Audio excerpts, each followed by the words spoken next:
Bueno, buenas tardes. Muchísimas gracias por acompañarnos en esta actividad secreta que, como saben ustedes, es una de las actividades que organizamos este año con el ciclo El pecado de leer, dedicado a los desvelos contemporáneos. Pues yo voy a darle, en primer lugar, la palabra a Juana Salabert, escritora, por todos conocida, y prustiana de pro, como todos los que están hoy aquí. Gracias.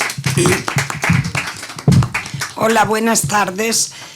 Hay libros que cambian vidas, que cambian mundos, al menos los mundos de la literatura, y desde luego, y del arte. Y desde luego, Marcel Proust es el escritor que ha cambiado absolutamente la manera de mirar el mundo, la manera de encarar los personajes. Y para mí es el más inmenso escritor francés de la modernidad y desde luego a mí me cambió absolutamente la vida. Yo me enamoré de Marcel Proust a los 18 años, devoré los tomos uno tras otro, absolutamente maravillada, porque lo que Proust nos está ofreciendo a la búsqueda del tiempo perdido no es solamente su universo particular, es una mirada capaz de adentrarse en los conflictos de la condición humana, en los anhelos, los deseos, a través de unos personajes que evolucionan con el paso del tiempo de la escritura y del tiempo de la novela, de las novelas, a los que vamos descubriendo, se van cayendo las máscaras y van surgiendo nuevas máscaras. Hay humor, hay amor, hay pasiones, hay desamor. Pensemos, por ejemplo, en Sueño de Crécy y pensemos en personajes tan complejos como el barón de Charlus, la encantadora Gilberte Swann. Hay vueltas de tuerca constantes en ese universo que quienes lo han leído a Proust creen absurdamente que es un universo que solo puede interesar a los snobs. La profundidad narrativa de Proust y psicológica, su inmensa capacidad de diálogo, le presta un habla más que peculiar a cada uno de sus personajes. Pensemos en el habla de Jupien, de Françoise, en el habla de Oriane, de Guermantes, y desde luego llegan a acompañarnos como no nos acompañan muchos de los seres realmente existentes que pasan a nuestro lado por las calles y la vida de todos los días. Decía Oscar Wilde, hablando de Balzac, que la muerte de Lucien de Rubempré había sido para él una de las tragedias de su vida. La muerte de Bergotte, pasaje que no le voy a leer, no he elegido eso, pero fue para mí la muerte de Bergotte delante del cuadro de Vermeer, fijándose en ese murete amarillo sobre el que un crítico ha escrito diciendo no pierdan detalle de ese trocito de pared amarillo en vista de Vermeer, y Bergotte, que está a punto de morir, piensa así debería haber escrito yo mis libros, como este hombre pintó esa pequeña pared amarilla. Esa muerte de Bergotte para mí fue el punto de partida de una vocación literaria intensa y sobre todo una auténtica iluminación y una revelación. Me he enamorado también, yo que nunca he tenido nada de fetichismos, de fetichista literaria, también de aquel que sus contemporáneos conocían como Le Petit Marcel, por la inmensa dignidad que desarrolló a lo largo de toda su vida, y querría recordar que además de su generosidad y su exquisita delicadeza fue un hombre valiente. Cuando oleadas de antisemitismo recorrían Francia a través del ignominioso encarcelamiento y acusación al inocente capitán de origen francés, Dreyfus, de origen israelita, cuando Zola fue procesado por su célebre Yo acuso, Le Petit Marcel estaba sentado en primera fila apoyando a Zola todos los días que duró aquel proceso. Y supo defender la dignidad de los suyos. Recordemos que él siempre decía, si hay dos comunidades que han sido perseguidas a lo largo de nuestra historia, en esas comunidades están al frente los homosexuales y los judíos. Él supo escribir una obra que además de inteligentísima y exquisita, es también profundamente valiente y que destila una peculiar bondad, además de una muy brillante teoría del arte. Termino diciendo que él escribe en un momento del tiempo recobrado que el libro verdadero, el libro esencial que todo gran escritor lleva dentro de sí, lo que debe hacer ese escritor es convertirse en traductor de ese libro esencial que lo habita. El deber, decía Proust, de todo escritor es ante todo escuchar esa voz y saber traducirse. Y voy a leer justamente, no ese párrafo tampoco, pero antes de que los compañeros lean sus textos, yo he elegido uno del tiempo recobrado y paso a leerle. Un libro es un gran cementerio con una mayoría de tumbas en los que no se pueden ya leer los nombres borrados. En cambio, a veces recordamos muy bien el nombre, pero sin saber si sobrevive en estas páginas algo de la persona que lo llevó. Aquella muchacha de pupilas profundamente hundidas, de voz despaciosa, está aquí, y si en efecto reposa aquí, ¿en qué parte? Ya no se sabe.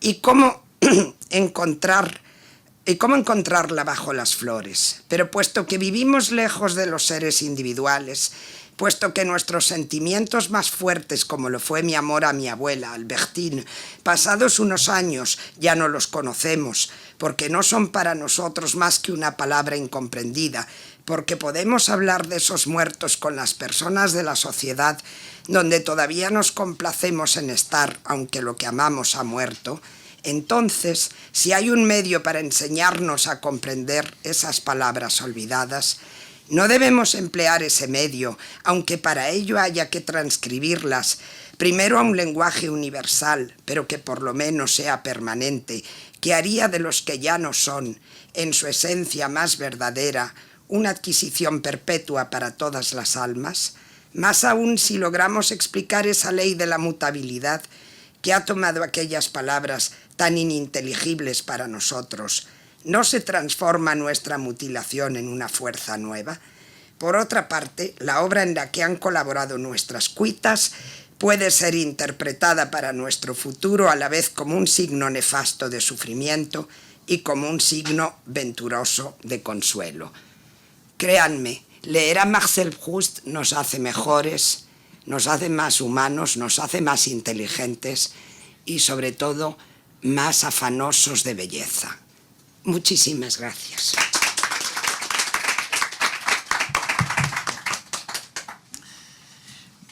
Mi nombre es Fernando Bonete, soy crítico literario, responsable de la sección libros del Debate y profesor universitario, aunque mi cara más visible y menos académica está en Instagram, una cuenta que tengo dedicada a los libros en bucle. El pasaje que he escogido para esta tarde es una serie de fragmentos muy próximos entre sí, más o menos en el meridiano también del tiempo recobrado, de esa última parte de la serie literaria.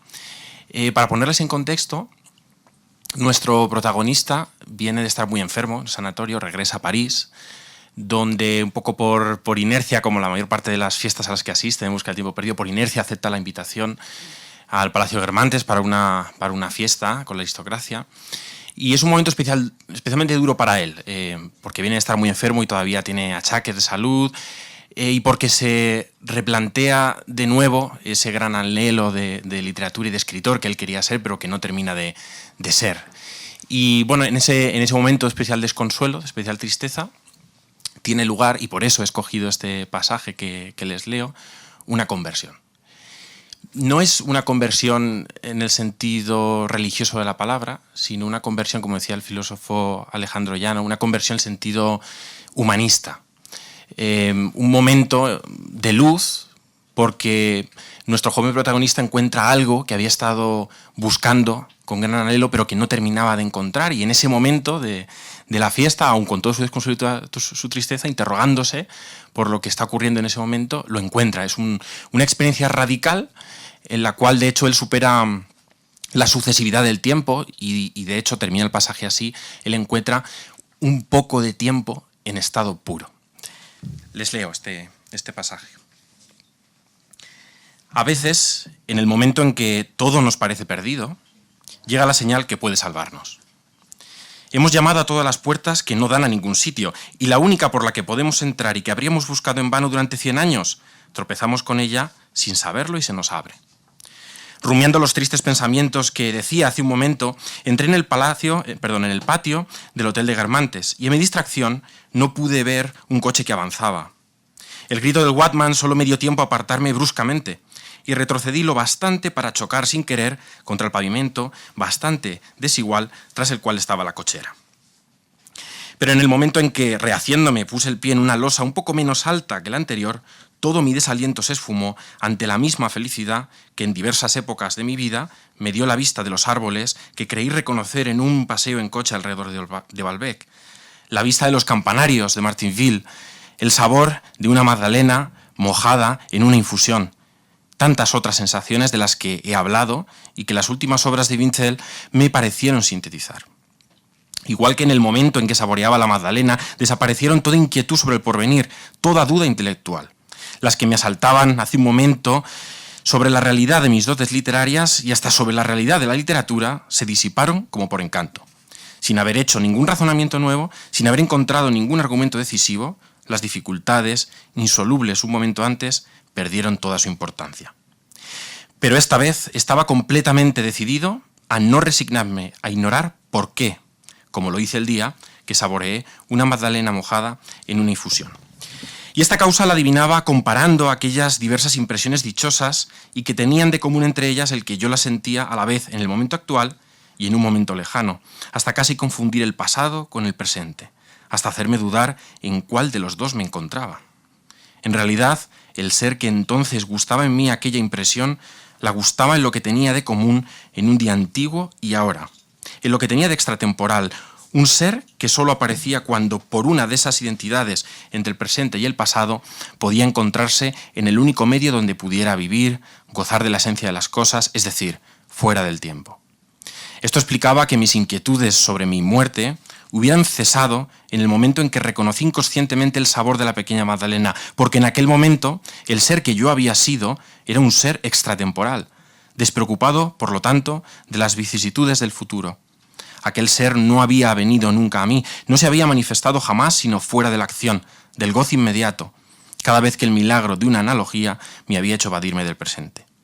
Solo él tenía el poder de hacerme recobrar los días antiguos, el tiempo perdido, ante lo cual los esfuerzos de mi memoria y de mi inteligencia fracasaban siempre. ¿Nada más que un momento del pasado? ¿Acaso mucho más? Algo que, común a la vez al pasado y al presente, es mucho más esencial que los dos. En el transcurso de mi vida, la realidad me decepcionó muchas veces, porque en el momento de percibirla, mi imaginación, que era mi único órgano para gozar de la belleza, no podía aplicarse a ella, en virtud de la ley inevitable que dispone que solo se puede imaginar lo que está ausente. Y ahí que de pronto el efecto de esta dura ley quedaba neutralizado, suspendido, por un expediente maravilloso de la naturaleza que hizo espejar una sensación a la vez en el pasado, lo que permitía a mi imaginación saborearla, y en el presente, donde la sacudida efectiva de mi sentido por el ruido, el contacto de la servilleta, etc., añadió a los sueños de la imaginación aquello de que habitualmente carecen, la idea de existencia. Y en virtud de este subterfugio permitió a mi ser lograr, aislar, inmovilizar, el instante de un relámpago, lo que no se apresa jamás, un poco de tiempo en estado puro. Muchas gracias.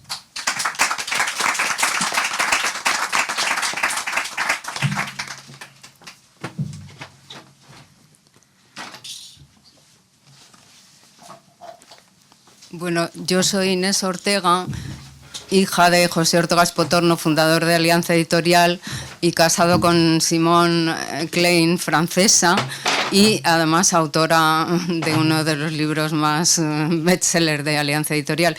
Entonces, cómo no, el pasaje que yo he elegido tiene que ver con la cocina, ¿no? Para Proust, yo creo que, bueno, pertenece al tomo 1 de la actual edición y es A la sombra de las muchachas en flor, ¿no? El fragmento que he elegido. Siempre he pensado que para Proust la cocina era mucho más que la cocina, era todo un paisaje, ¿no? Y Anne Borel, que ha estudiado mucho a Proust, encontró en una pequeña nota, en unos cuadernos de Proust, una nota que decía y revelaba un aspecto inesperado de la personalidad de este gran escritor y gourmet. Él degusta los platos que le son servidos desde su infancia, como devora libros, y establece en su obra una equivalencia entre el escritor y el cocinero, ¿no? Dice, me dejaba llevar, estas son sus palabras, con deleite por el gusto que tenía por las frases, como un cocinero que por una vez que no le toca cocinar, encuentra por fin tiempo para ser gourmand. La sensualidad y la sensibilidad guían al arte y al escritor antes de prender su gran obra. Dice, cada día le doy, cito literalmente, menos importancia a la inteligencia. Un olor, un sabor olvidados se vuelven a hallar mediante la verdadera inteligencia, que es la inteligencia del corazón. Yo creo que la alimentación efectivamente determina nuestros sentimientos, nuestros pensamientos y nuestros actos, y que si realmente no estamos bien alimentados, pueden ocurrirnos, o sea, depende de nuestra alimentación el que estemos deprimidos o no, el que nos sintamos bien o no, y tiene una gran importancia, ¿no? Y de esto entendía mucho Proust. Y además el sabor nos lleva a degustar una imagen, que es un poco lo de la imagen de la Madalena que hablábamos antes, tan evocadora, aunque los científicos actuales se hayan encargado de pincharnos el globo diciendo que los sabores y eso no pueden permanecer más de 10 años en nuestra mente, con lo cual Proust no podía saber lo de la Madalena, pero en fin, yo sigo creyendo en la Madalena de Proust y en sus recuerdos, ¿no?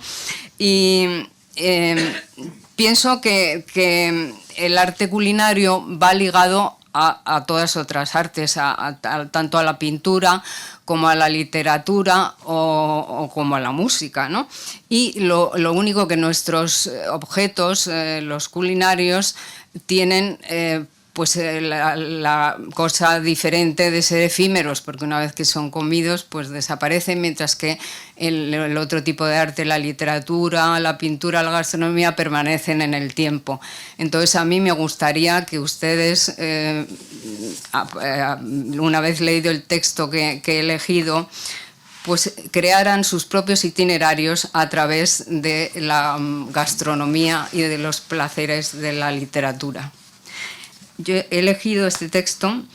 Decía, algunos días merendábamos en algún ventorrillo de los alrededores de Balbec. Eran establecimientos medio ventas, medio granjas. Pero otras veces, en vez de ir a una granja, subíamos hasta lo alto de los acantilados y allá arriba, sentados en la hierba, deshacíamos nuestro paquete de sándwiches y pasteles. Mis amigas preferían los sándwiches y se extrañaban de que yo no comiera más que un pastel de chocolate muy historiado de azúcar, al modo gótico, o una tarta de albaricoque, y es que los bocadillos de queso o de ensalada, manjares nuevos e ignorantes, yo no tenía nada que hablar. Pero los pasteles eran muy sabios y muy charlatanas las tartas. Había en los primeros ciertos empalagos de crema y en las segundas unas frescuras frutales que sabían muchas cosas de Combray, de Gilbert, y no solo de Gilbert y de Combray, sino de París, en cuyas meriendas los comía yo. Me recordaban estos platos de postre de las 1001 noches que tanto distraían a mi tía Leoncia con sus argumentos cuando Francisca le llevaba ora Aladino, la lámpara maravillosa, ora Alibaba, el durmiente despierto, Sinbad el marino embarcándose, etc. Mucho me hubiera ya alegrado de volver a ver esos platos. Pues con esto yo creo que queda dicho todo lo que Proust opinaba de la gastronomía. Gracias.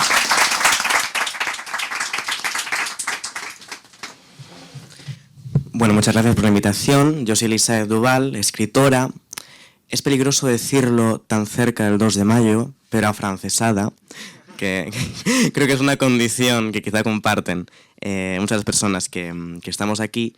Y el fragmento que he escogido es un fragmento cercano al final de La prisionera, o sea, cerca ya del momento en que cae como una flecha que atraviesa el corazón del protagonista, en el que Albertine ya desaparece de su vida y él se dedica luego en Albertine desapareció, La fugitiva, a describirnos sus sufrimientos con todo lujo de detalles, pero aquí todavía está y sin embargo ya es doliente, y muy doliente.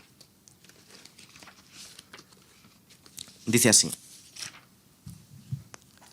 a veces, en aquellas horas, veía flotar sobre ella, en sus miradas, en su gesto, en su sonrisa, el reflejo de esos espectáculos interiores cuya contemplación la hacía distinta aquellas noches, alejada de mí, a quien eran negados.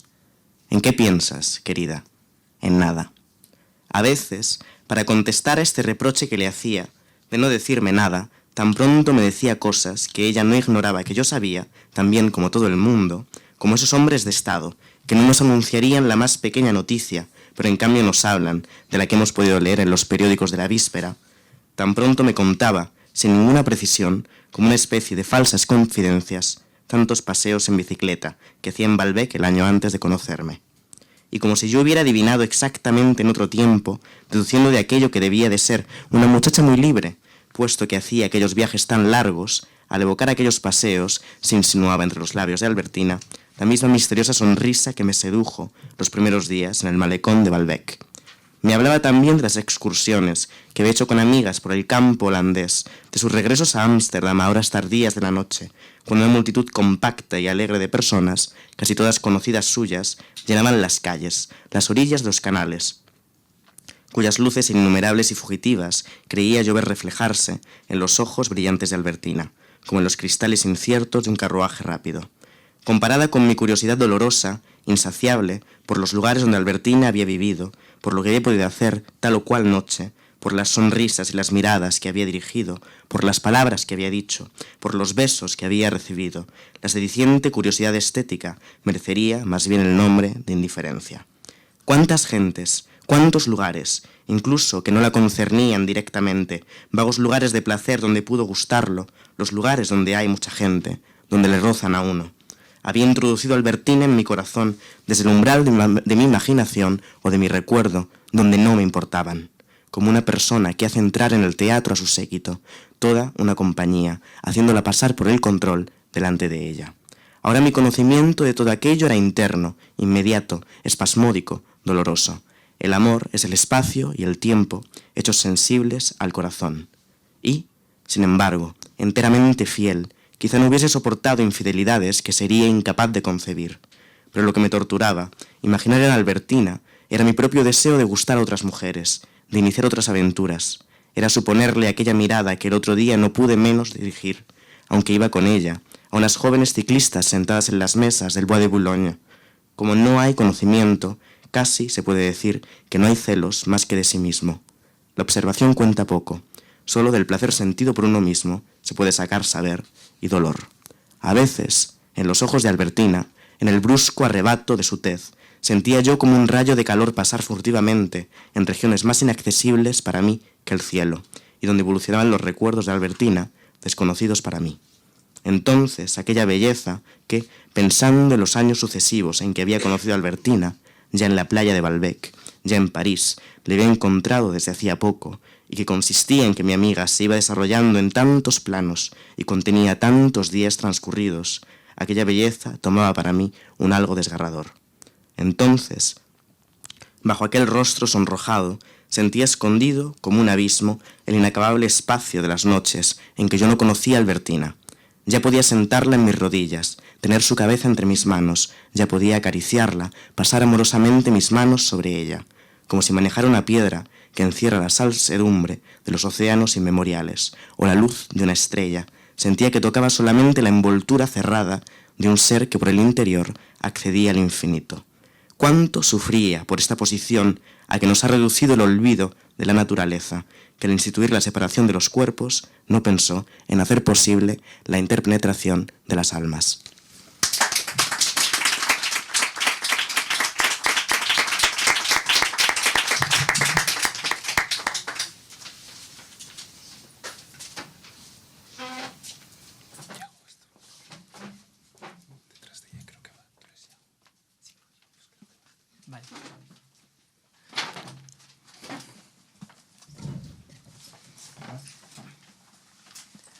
Bueno, hola, ¿se me escucha? Madre mía.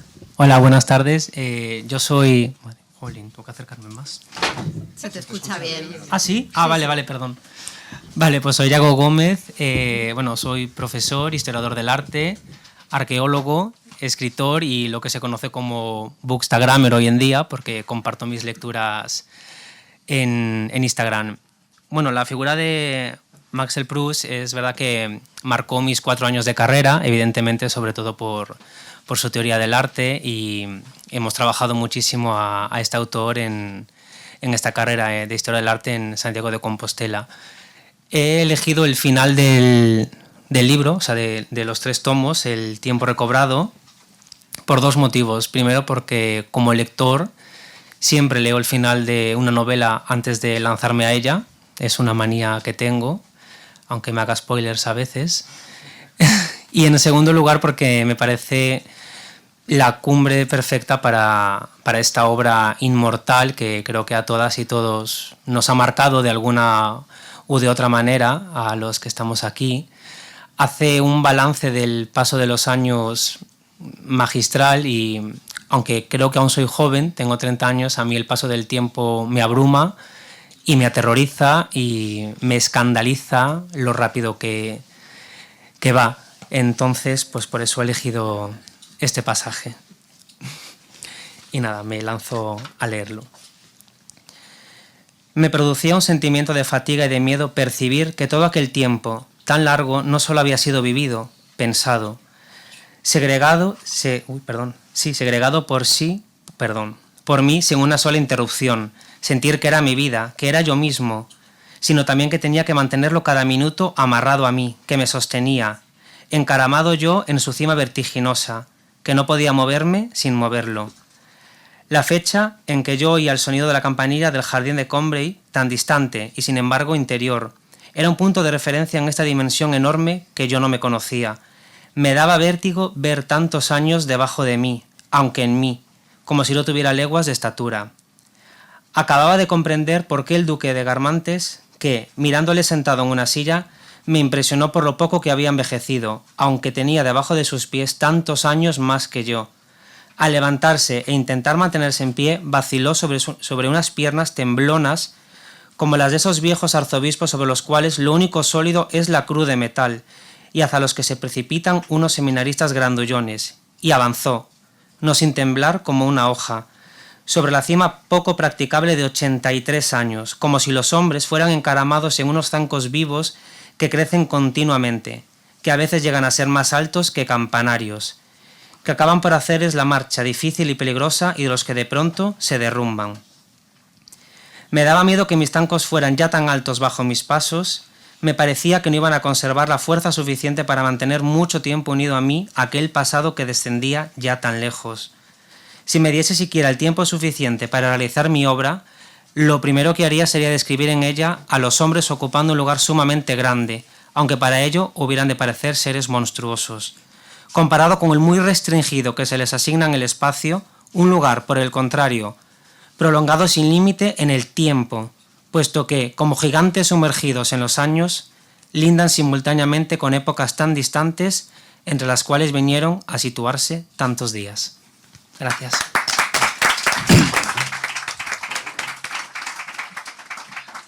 Bueno, pues yo soy Francisco Nixon y me dedico a la música y he escogido un par de párrafos de la primera página del comienzo del libro y porque creo que en ellas se establece el tema y el tono de la obra.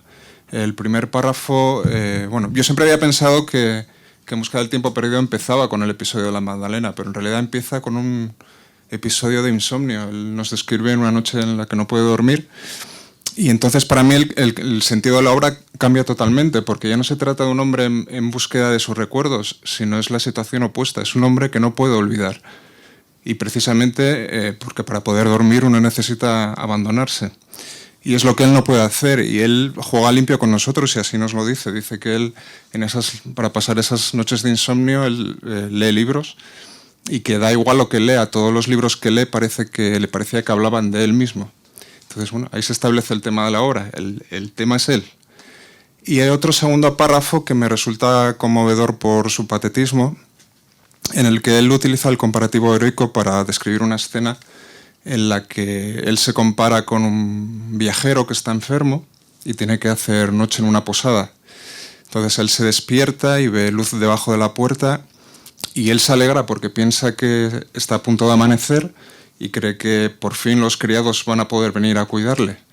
Pero de repente se da cuenta que no es la luz del amanecer, sino que es la luz de una lámpara de gas, con lo cual todavía le queda toda una noche por delante de sufrimientos.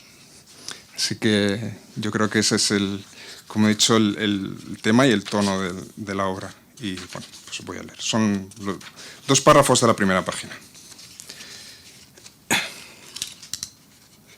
La presbicia. Mucho tiempo he estado acostándome temprano. A veces había apagado la bujía, cerrábanse mis ojos tan presto que ni tiempo tenía para decirme, ya me duermo. Y media hora después despertábame la idea de que ya era hora de ir a buscar el sueño. Quería dejar el libro, que se me figuraba tener aún entre las manos, y apagar de un soplo la luz. Durante mi sueño no había cesado de reflexionar sobre lo recién leído. Pero era muy particular el tono que tomaban esas reflexiones, porque me parecía que yo pasaba a convertirme en el tema de la obra, en una iglesia, en un cuarteto, en la rivalidad de Francisco I y Carlos V. Esta figuración me duraba aún unos segundos después de haberme despertado. No repugnaba a mi razón, pero gravitaba como unas escamas sobre mis ojos sin dejarlos darse cuenta de que la vela ya no estaba encendida. Y el siguiente párrafo: apoyaba blandamente mis mejillas en las hermosas mejillas de la almohada, tan llenas y tan frescas que son como las mejillas mismas de nuestra niñez. Encendía una cerilla para mirar el reloj. Pronto serían las 12. Este es el momento en que el enfermo que tuvo que salir de viaje y acostarse en una fonda desconocida se despierta, sobrecogido por un dolor, y siente alegría al ver una rayita de luz por debajo de la puerta. ¡Qué gozo! Es de día ya. Dentro de un momento los criados se levantarán, podrán llamar, vendrán a darle alivio. Y la esperanza de ser confortado le da valor para sufrir. Sí, ya le parece que oye pasos que se acercan, que después se van alejando. La rayita de luz que asomaba por debajo de la puerta ya no existe. Es medianoche, acaban de apagar el gas, se marchó el último criado y habrá que estarse la noche entera sufriendo sin remedio.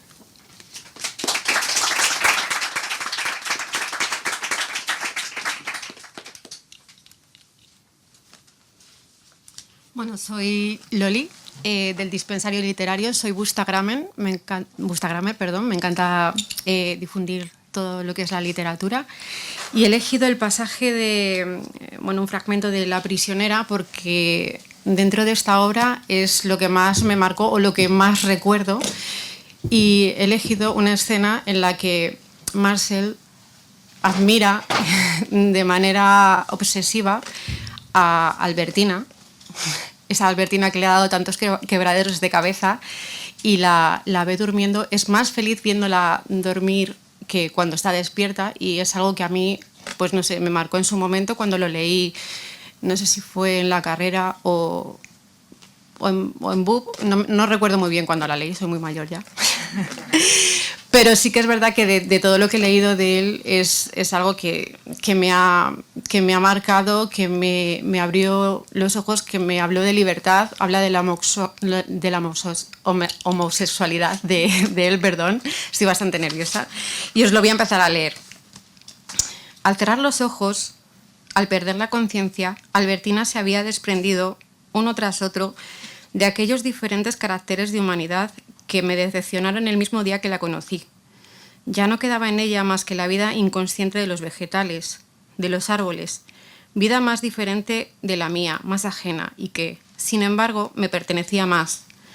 Ya no se escapaba su yo a cada momento, como cuando hablábamos, por las puertas del pensamiento inconfesado y la mirada. Había recogido dentro de sí todo lo que era exteriormente. Se había refugiado, encerrado, resumido en su cuerpo. Teniéndola bajo mis ojos, en mis manos, me daba la impresión de poseerla por entero, una impresión que no sentía cuando estaba despierta. Su vida me estaba sometida, exhalaba hacia mí su tenue aliento. Escuchaba el murmullo de aquella emanación misteriosa, dulce, como un céfiro marino, mágica como un claro de luna, que era su sueño. Mientras este duraba, yo podía soñar con ella y mirarla. Sin embargo, y cuando su sueño era más profundo, tocarla, besarla.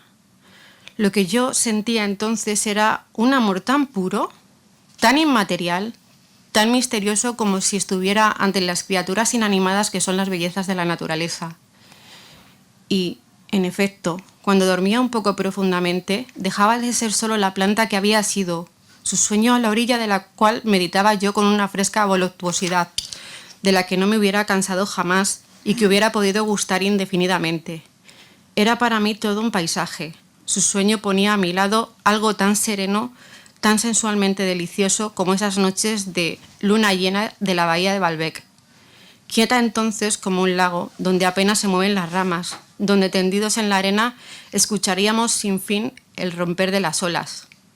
Al entrar en la habitación me quedé de pie en el umbral, sin atreverme a hacer ruido, y solo oía el de su aliento expirando en sus labios, a intervalos intermitentes y regulares, como un reflujo, pero más suave, más leve, y al recoger mi oído aquel rumor divino, me parecía que, condensada en él, estaba toda la persona, toda la vida de la encantadora cautiva.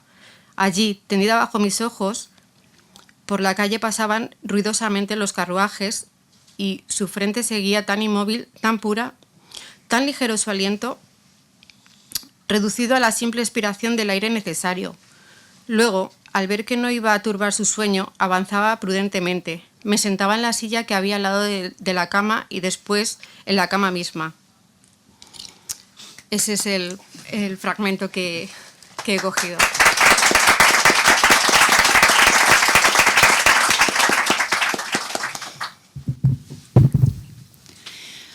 Hola, ¿qué tal? ¿Cómo estáis? Yo soy Violeta Gil, soy creadora escénica, codirijo la compañía de teatro La Tristura y soy escritora. Y he escogido un fragmento de A la sombra de las muchachas en flor, creo que porque en esa parte toda la relación con su abuela y todo ese tiempo de estar en Baalbek a mí se me quedó muy grabado y supongo que también pues por resonancias familiares, ¿no? Personales, como suelen ser estas cosas. Y he escogido un momento en el que habla un poco de Saint-Loup, que también es una relación que me parece muy interesante por su ambigüedad, por la ternura que tiene, también por cómo trata la admiración y por cómo comienza, ya que cuando la primera vez que él ve a Saint-Loup y tiene mucho deseo de conocerlo, siente como un rechazo muy grande por parte de Saint-Loup y esto le vuelve bastante loco y finalmente esto estalla como en una relación en realidad pues muy intensa y que ambos deseaban un montón. Y me gusta mucho como ver esa transformación que se parece mucho a las relaciones que tenemos a veces en la adolescencia y en la juventud, cuando tienes muchas ganas de conocer a alguien pero te mueres de miedo y entonces lo que haces es como mostrarte frío, ¿no? y duro y bueno, y también porque justamente en este momento habla de las relaciones paterno-filiales, que son un tema que está mega presente, pero que quizá más en relación a la madre, y aquí es un poco más en relación al padre. Y os voy a leer. Aquel joven, con su aspecto de aristócrata y de sportsman desdeñoso, no sentía curiosidad ni estima más que por las cosas de la inteligencia, especialmente por esas manifestaciones modernistas de la literatura y del arte que tan ridículas parecían a su tía. Además, estaba imbuido de lo que ella llamaba las declaraciones socialistas, poseído de un gran desprecio hacia su casta, y se pasaba horas y horas estudiando a Nietzsche y a Proudhon. Era uno de esos intelectuales muy prontos de admiración que se encierran en un libro y no se preocupan más que de pensar elevadamente. Tanto que la expresión en el joven Saint-Loup de esta tendencia muy abstracta y que le alejaba tanto de mis preocupaciones usuales, aunque me parecía conmovedora, me cansaba un poco. Y confieso que cuando me enteré bien de lo que había sido su padre, los días siguientes a mi lectura de unas memorias relativas a ese famoso conde de Marsantes, resumen de la elegancia especial de una época ya pasada, y me sentí con el ánimo lleno de sueños y deseoso de saber detalles de la vida que llevara el señor de Marsantes, me dio rabia que Roberto de Saint-Loup, en vez de limitarse a ser el hijo de su padre, en vez de ser capaz de guiarme por las páginas de aquella novela anticuada que fue su vida, si hubiese encumbrado hasta la admiración a Nietzsche y a Proudhon. Su padre no hubiera compartido esta idea mía. Era también hombre muy inteligente, que pasaba de las usuales fronteras de su vida de hombre de mundo. Apenas sí tuvo tiempo de conocer a su hijo, pero su deseo vivísimo fue que valiera más que él. Y creo yo que, a diferencia de las demás personas de la familia, le hubiese admirado, alegrándose de que abandonara por la austera meditación aquellos motivos de liviana diversión que él tuvo y que, sin decir nada, con su modestia de gran señor inteligente, habría leído a escondidas los autores favoritos de su hijo para apreciar bien la superioridad de Roberto. Pero en cambio ocurría una cosa muy lamentable. Mientras que el señor de Marsantes, por su amplitud de criterio, habría admirado a su hijo tan distinto de él, en cambio, mi amigo, como era de esas personas que se representan el mérito unido siempre a determinadas formas de arte y de vida, conservaba un recuerdo afectuoso, sí, pero un poco despectivo de aquel padre que no se preocupó en toda su vida más que de cacerías y carreras y que bostezaba oyendo a Wagner y tenía pasión por Offenbach. Saint-Loup no era lo bastante inteligente para comprender que el valor intelectual no tiene nada que ver con la adhesión de una determinada fórmula estética, y la intelectualidad de su padre le inspiraba un desdén análogo al que hubiesen podido sentir hacia Labiche o Boieldieu, un hijo de Labiche o un hijo de Boieldieu, que practicaran fervorosamente una literatura de lo más simbólico o una música de suma complicación. Apenas si he conocido a mi padre, decía Roberto. Dicen que era un hombre exquisito. Su desgracia fue vivir en una época tan deplorable. Nacer en el barrio de Saint-Germain y vivir en la época de la hermosa Helena es una catástrofe para la vida de un hombre. Quizá, de haber sido un burgués de poca monta, fanático del Ring, hubiese dado de sí otra cosa. Me han dicho que hasta le gustaba la literatura, pero no es posible saber si es verdad, porque lo que él entendía por literatura es una serie de obras ya muertas. Conmigo ocurría que yo consideraba a Roberto un poquito demasiado serio, y él, en cambio, no comprendía por qué no tenía yo más seriedad.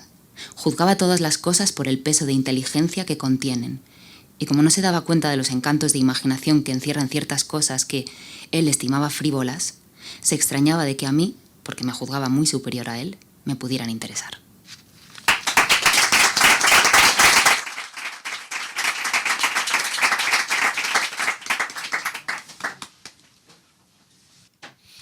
Bueno, pues muchísimas gracias por la participación. La verdad es que nos podríamos quedar 2 horas más oyendo leer. Pues nada, buenas tardes. Gracias.